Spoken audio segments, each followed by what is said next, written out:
I have the most respect I can possibly muster up for all of you in this room. I know what it takes to be a combat soldier, and I used to look for courage. I thought courage was a man who won the Medal of Honor. It is. But courage is a man who's willing to put those boots on every single day of his life to go out there and fight for this country when nobody even knows what the hell they're doing or where the hell they're at.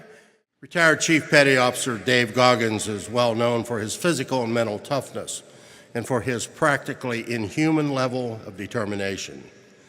From barely passing his Navy SEAL physical screening test to becoming one of the world's best ultra-endurance athletes and the only person to complete Navy SEAL training, Army Ranger School, and Air Force Tactical Air Controller training, David routinely pushes his body to the limits.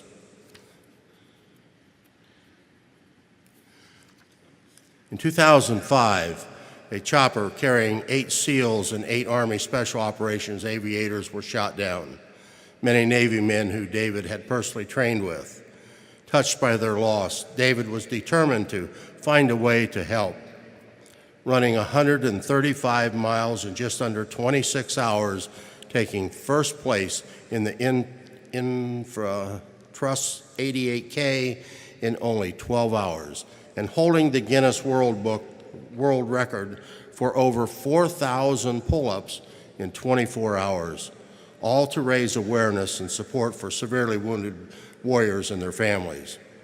Ladies and gentlemen, it brings a great deal of pleasure to present to you the recipients of the VFW's Americanism Award, retired Chief Petty Officer David Goggins.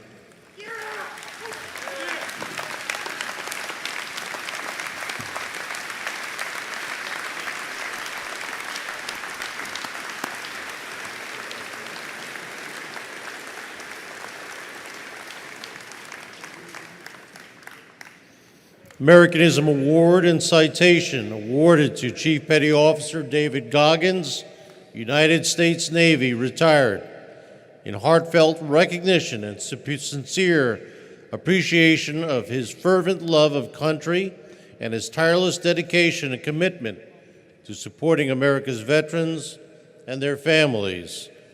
His determination to bring encouragement and hope to the families of America's fallen service members by pushing his body, mind, and spirit to its limits is a reflection of his resolve, patriotism, and true character, and justly earned him the utmost respect and admiration of the veterans of foreign wars of the United States.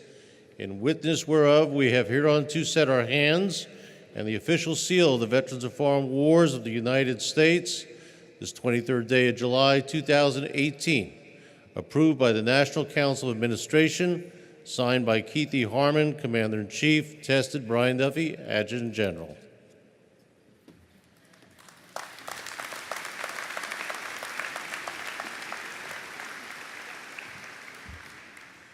First off, I'm very humbled to be up here talking to you all today.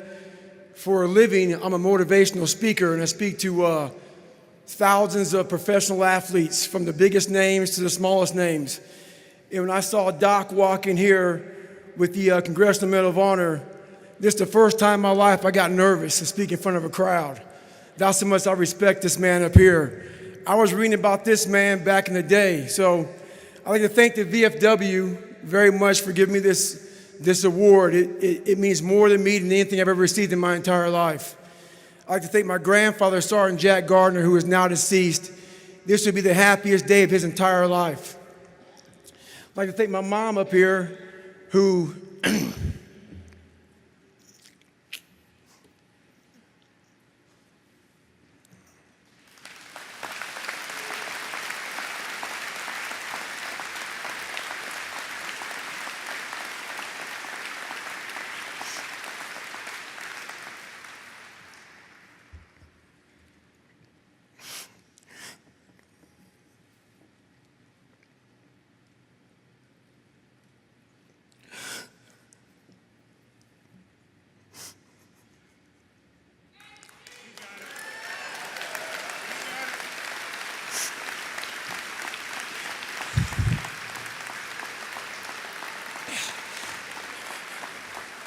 who never picked me up, I'll stand with you.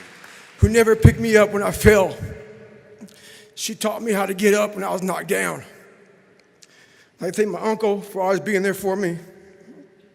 And I thank all of you out here who fought in these wars. You have no idea how big of a deal this is to me. I was not always this strong guy you see. I went through a lot of hard times in my life to get here today. And a story I'll tell you with real quick. I tried once to get in the Air Force to be an Air Force pararescueman. And I quit for fear of the water. I was 175 pounds. I left the Air Force 4 years later at 300 pounds. I went from 175 to 300 pounds. There's a long story in there on how that came to be. But I sat around and read a book on the Medal of Honor. And those guys, all I wanted to be was an uncommon man. And my whole life, I was not that. Much worse than that. But I read stories about men like you, Doc, who had the courage to jump on grenades and stuff like that. So I came home one day from working at a job called Ecolab where I sprayed for cockroaches. Made $1,000 a month, weighing 300 pounds. And I got home and I watched a show on Discovery Channel of guys carrying boats and logs, Navy SEAL training. And I decided to make a change in my life. And I called the recruiter up and he asked me these questions. You had to meet a certain age, like a certain height and weight limit. I was 6'1" and 300 pounds. He laughed at me. 7 other recruiters laughed at me. One recruiter finally said, "Come on in, I'm too busy to talk to you on the phone." He didn't know how much I weighed. I walked in the recruiter's office and he looked at me and he said, "You're fat and you're black." I said I wanted to be a Navy SEAL. I didn't know there'd only been 35 African-American Navy SEALs at that time in over 70 years. He said I basically had to lose 106 pounds in less than 3 months because of my age. I was getting too old. I came back 3 months later, 106 pounds lighter. Thank you.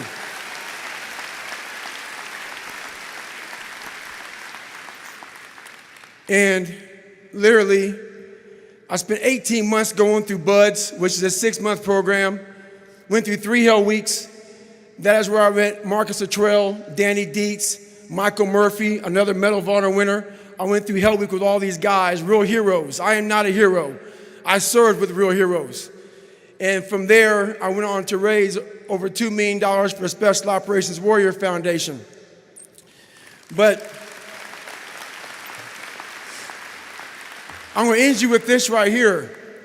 I have the most respect I can possibly muster up for all of you in this room. I know what it takes to be a combat soldier, and I used to look for courage. I thought courage was a man who won the Medal of Honor. It is. But courage is a man who's willing to put those boots on every single day of his life to go out there and fight for this country where nobody even knows what the hell they're doing or where the hell they're at. You do it for the man beside you. Thank you.